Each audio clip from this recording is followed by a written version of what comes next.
প্রিয় বন্ধুরা, আমরা যারা ইংরেজি প্রথম থেকে শিখতে চাই, কিভাবে একটি শব্দের উচ্চারণ জানলে আমরা অনেকগুলা শব্দের উচ্চারণ খুব সহজেই পড়তে পারবো।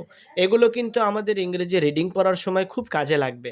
যেমন ইংরেজি কোনো শব্দে শেষে আইএসটি যদি থাকে তখন উচ্চারণ হবে ইস্ট। যেমন লিস্ট, ফিস্ট, মিস্ট, রিস্ট।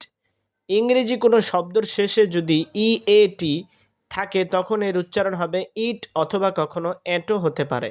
যেমন seat, heat, meat, cheat, treat, great. ইংরেজি কোনো শব্দের শেষে যদি এ এন ডি থাকে তখন এর উচ্চারণ অ্যান্ডের মতো ধ্বনি হবে। যেমন sand, brand, land, hand, grand, stand.